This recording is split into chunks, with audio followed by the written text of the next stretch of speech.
I came in one morning in my departmentalized third grade math classroom, and I noticed right away that one of the students didn't look very happy, and I thought there was something wrong. So I walked over to talk to him, and I couldn't understand him at first, and then he goes, "I can't breathe." And I was like, okay, like, let me talk to the teacher who was on her computer.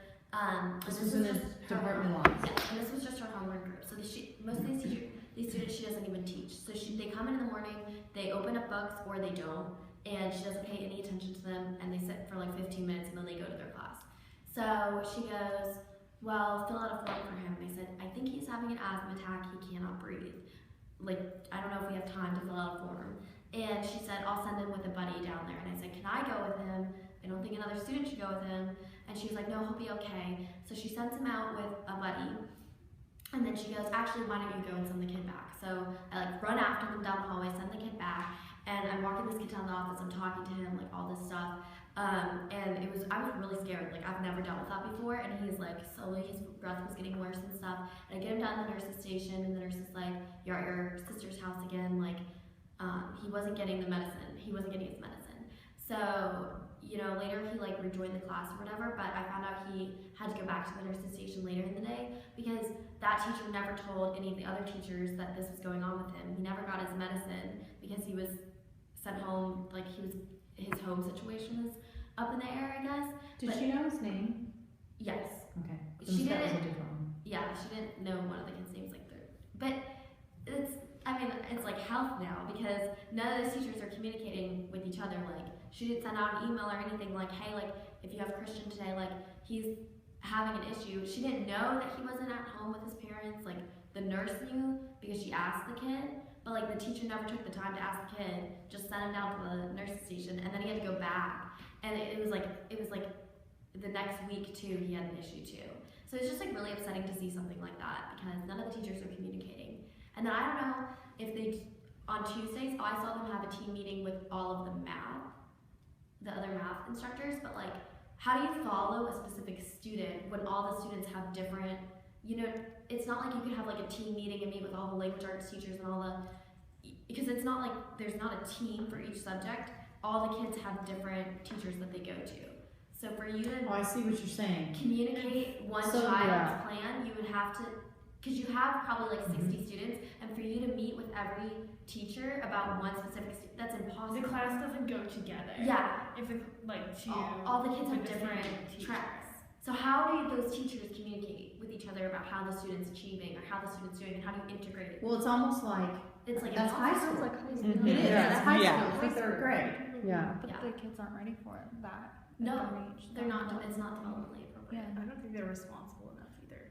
Like, No. I forgot my homework Yeah. in second. Like, I still forget homework. Well, they were getting so much trouble for leaving stuff in rooms and Yeah. stuff. And then, Yeah. oh my goodness, the math, there was like, in the desks, there was like the 2 different math books, and like they always pick up the other kid's math book and like accidentally pull out the piece of paper, and then when kid would come to class, there'd be no papers in the book somehow, and the teacher would be like, well, I don't know, you have to find it. They're in 3rd grade, like one of them took it, like they don't know, because they didn't carry the books with them, it would just be in the, so then it's just a mess, and then they don't have it in front of them, and there was like no instruction, it was a mess. I don't half think- the day is wasted with transition. Yes. Very true. Because before, like, the first 5 minutes, sorry, Donovan. You're The good. first, like, 5 minutes of every class, they just sat there and read AR, because waiting for everyone to get in, and then it took 5 minutes to go to the next class, and then you had to wait again, and it was just, like, a lot of wasted time. I don't think departmentalization works if there aren't, like, especially with elementary and like some middle schools, if they don't go in teams, like they don't go as a class to the same instructors. Because I know when I moved to Texas in middle school, there were 3 or 4 teams, and there was a group of students who all switched between that team of teachers. And so like those teachers could communicate about that group of students together. I feel like as field study students, we almost knew the kids better than our teachers did. Yeah. Because we weren't like, we didn't have to teach all the time. So we had time to like observe. Like my teacher literally didn't notice that this kid was having an asthma attack. And like, I feel like we got to know them better in half a year than the teachers did in a full year. Because we weren't. I think I knew some of my kids better than my teacher did too. I was in court. And I also think though departmentalization depends on not only the age of the students but also the size of the group of students, because with 25 fifth graders it can be done, especially with team teaching because it's only 2 teachers. But if you have 100 kids, that's a lot of kids to get to know and have to develop that relationship with. Something I was thinking about, you guys said that when you were in your classrooms, you actually switched for a day so you could see something else be taught. Yeah. Do you think that impacts what you're learning as a student teacher because you literally had to switch to see another subject being taught? Yeah. Like if For you're, me, it if was you're almost better because I went from a classroom with no control to a classroom with that not had very even that, strong but I mean classroom just like being able to teach all the subjects because See, that's what that's your what. degree is in. See, that's what scares me the most because I know I'm stronger in ELA than I am in math, and it's because for the first 2 years of like college, I've been in classrooms where it's almost all ELA teaching, and so I haven't really been able to see any math or science instruction, and so I How don't. many field studies have you done? I've only done one, but I've been in. we went from language arts 1 to field Right, studies. right, so right. we were Yeah, all- so like I was in Roberts, and then I've done like extra work in like random classrooms. But it's just like not being able to see math instruction scares me because I'm not confident in it, and I think that's why I like the idea of departmentalization because I know I'm stronger in one subject than I am in another. And so like having the option of just teaching one subject feels more like safe and secure for me. As a teacher. And as That- a teacher, I'm That more, seems to be the benefit that teachers say. When you ask teachers what's the benefit of departmentalizing or team teaching, they say less planning and you focus on 1 to 2 subjects. So those are the benefits. As a teacher, it is going to take more time to plan all the subjects. So let's talk about you are all, in school to be teachers. So what do you think about that? I think my teacher at Cleveland Court got lazy because she would just do math books every single day for math. Like her planning was pulling out their textbook and flipping through the pages and seeing what page we were going to do that day, and then splitting them up in groups and having them do it. Like that was their math section all day. Every single Tuesday I was there. So I think I know it's probably just because I didn't like my experience that I was in, but from my departmentalized experience, I think my teacher got very lazy and it burnt her out because she wasn't continually trying to find new things to do with her students. It was, oh, what page of the book are we doing today? Did she do the same thing with both groups? Yes. do you think it would have changed if she was self-contained though, with that specific teacher? I think when you're self-contained, you have to diversify your instruction more because you're doing different subjects. Because you can't open up a book, and it also depends on the grade too, because you can't have first graders sitting and doing a math worksheet all day long. With fifth graders, they can kind of handle that, but I think with that specific teacher, it wouldn't have changed, but she's also burnt out. She told me that she was burnt out. So I think that also really affected my experience, because I was like, if you don't want to be here anymore, then why are you? There was a point I wanted to be a high school history teacher because I love history. But I was like, I took a step back and I was like, you know what? I think I would enjoy being an elementary school teacher better because I'm doing different things. I don't want to repeat myself and do the same thing 2-3 times a day. Like that's part of the reason I became a teacher. So Yeah, I mean, one of the things that I saw with like when I would have my observations in field studies is that my supervisor would come in and see my morning class, and I would just choose the morning class honestly because that they behaved better. But then she would, critique me right after, and then my classroom teacher would have me still teach the second class.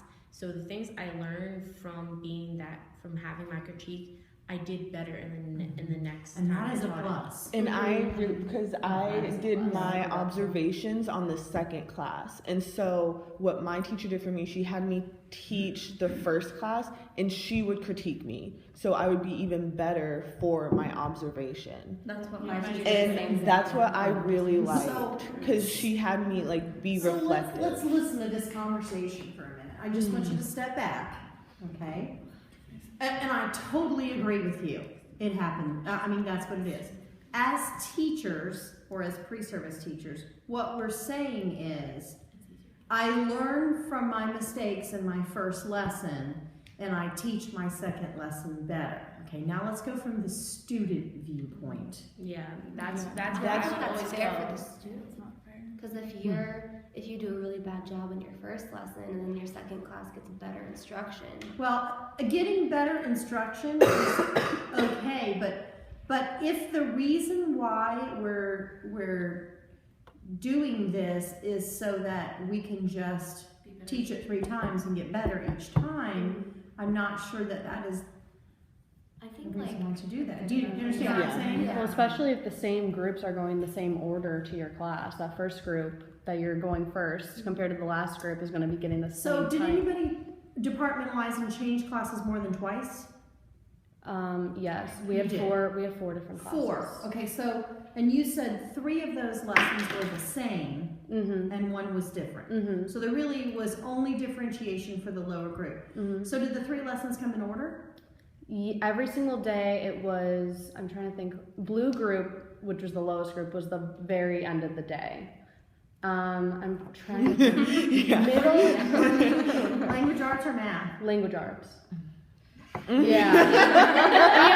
And not only was it not only was it lower, but the blue group too, like at the end of the day, the teacher was just so tired that they kind of That's just, what I was trying to get Yeah. from you. So as the day progressed, what was your observation of the lessons? the lessons were like the same, but like at first the teacher, she was pretty engaged and excited, I guess, about the lesson. There's not really, with the teacher that I had, she was a great teacher, but at the same time, she was not, when I observed her, she never was like, oh my gosh, language arts, like I'm so excited, you guys, let's get excited about language arts. It was kind of just like going through the motions, but especially towards the end, I mean, red group, which is the highest level group, was the second group, so they didn't even really need her to be that engaged because they were the highest level, so she didn't really need that. Green group was middle to high, so again, she didn't really need that. Yellow group was the first group, which was middle to low, and she was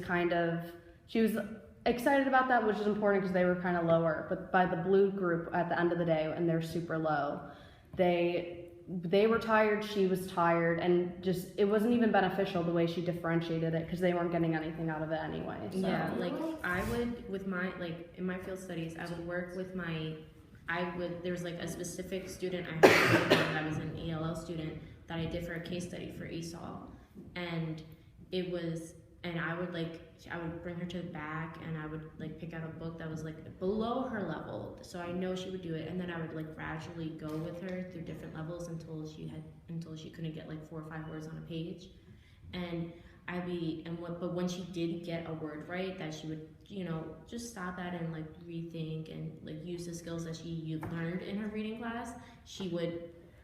I would congratulate her and I would get excited for her. Yeah. So that really encouraged her, and now she's right below where she needs to be for things. So I think that really I helped. feel like I don't know if I'm just speaking for myself, but the reason why you teach in the first place is like for the students and to make like an impact on students.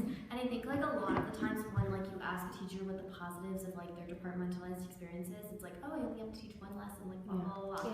And I don't think departmentalization was ever intended for 1 lesson. I think it was supposed to be adjusted, and it hasn't been adjusted. But then the students are really suffering as a result of it, which just defeats the whole purpose of like, this is like radical, but like why send them to school then? Like, you know what I mean? Like, if it's not for the students, then why are you teaching? Like, you could do anything else. Also, the students are like stuck in that grouping. Like it's Yeah. not like flexible grouping. You I can't. don't like They're always like the low groups are always with low students, and the high are always with high. And like it's beneficial to have them mix and like things like that. Like I don't know that. That's a really good Yeah, point. it almost Especially like especially on like their, if you're like, low in next math, level but you might not be low in reading. Yeah, like that goes back to like my buddy thing that I said earlier, is that like having that friend that's on a higher level than you and try to explain it to you really does work sometimes. My kids Most know times. what group they're in, so that can, on the low kids, like, Oh, I can have a Oh, serious they do. impact. Yeah, Oh, it's- yeah. They know, and then by the time they get to high school too, they're going to be working with people that are not always the same level as them. So I just don't think that's Yeah, fair like either. when do they challenge themselves if they're always with the low group? Yeah. I have a question Or when do they for challenge themselves? departmentalized? Okay, can you, if you go through like the grades, can you move up a group? Yes, you can. It's Great. hard to It's do that hard though, to do. isn't it? It's Once in a while. difficult. I observed it. There's a kid in the yellow group unfortunately move down to the blue group, and then he like sometimes fluctuate, but like it was nothing was drastic. Like a person from the green group would never go to the blue group. Nothing. It would just be like one level. No one has ever gone like up 2 levels, but like I felt like it was like a factor. But how often did that happen? it happened when I was there. Just it only happened to like 2 students. We're like Yeah, blue, yeah. yellow Did went it to happen blue. at the semester change, like, or could it be like in the middle of something? It could have been in the middle of some. It was like very random when And it when that happened. happened, how often or like how bad did it completely shake up that student's like daily life? Because what I'm hearing you guys say about departmentalizing with like the 4 groups is that literally each student has their own schedule that they have to get to classes for. Mhm. So like when you go up a level, how much did that confuse them about where they had to go and when they had to go there? Well, the kid that went from yellow group to blue group, he was always late to class anyway, so I'm sure that already shook him up just because he was never really on a schedule to begin with, because he was very sporadic by the time when he came to class, because he walked his sister to class in the morning and everything. But the kid that went from green group to red group, so he went up a level, he was very happy about himself, so he felt really good. And the kid that went from yellow group to blue group, the kid that came late to school and everything, was happy about it because he thought he was like, oh yeah, this is easier, this is better. So that was a little different. I don't think he really saw it as like, oh, I'm dumb. It was more of, oh, this is easier. I feel like it was like kind of like factory line setup. Like the students would come, they would deposit information, the students would leave. You know what I mean? Like it wasn't like there was no fault. Like they literally would just like come, like sit in the chairs, they'd do the thing, and then they'd leave the chairs. Like no, the teachers never followed the students to see like where they're going, when they're going, No. and stuff. And then what you said, like you were in 2nd grade, and the kid was late to class. Like Yeah. who's late to class in 2nd grade? Yeah. I'm late to class in college. Like I was late to class in high school sometimes because of transitions. But like the 2nd grader's just like, you know, he's walking down the hallway to get to. That's so bizarre. Yeah, 2nd grade. he was late like every single day. Bouncing off what you said though, like you said the kid thought it was easier, then he's not being challenged. I know, that's Yeah. exactly. That's the point. Is Exactly. departmentalization supposed to be about meeting the students like where they're supposed to be at their learning level? And motivating them to go up and I know, that's what down. confused me, because he was like, yeah, I'm in blue group, I'm with my friends, like I could like relax, I don't have to care. And I'm not, yeah. And if they're already thinking like that in 2nd grade, Jeez. They're gonna be thinking like that the entire way. so depressing. Like, yeah, we're here laughing about it, but like that's so just depressing that they're already thinking, oh, this is easy, I don't need to try. In 2nd grade, they're like 7. Yeah. Like Yeah. if they're gonna grow with that Yeah, imagine when mindset. they're 17. I Okay, know, I right? agree with you guys about how we don't see students change levels with departmentalized, but I'm in a self-contained class right now, and not once a semester did I see a student change groups. And there's 4 different groups in my class.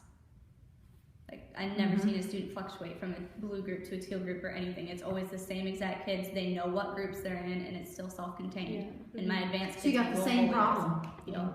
just on a smaller level because they're not going out the door. Yeah. Right. So I want to be aware of your time because I know I said I wouldn't keep you long. So just as a wrap up,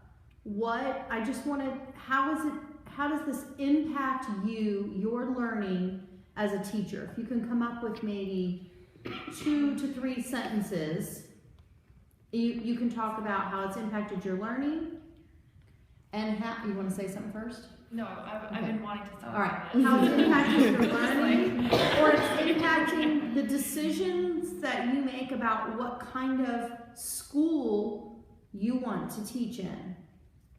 Do we start with person number 8? Yeah, we can. We yeah. can start with person number 8. Let's go I've person tried number to say 8. this so many times. I think that like for a pre-service teacher, being in a departmentalized classroom, like not that it wasn't beneficial at all, and like I was with a great teacher, like definitely learned a lot. But I was in language arts, so like I can teach language arts, but nothing else.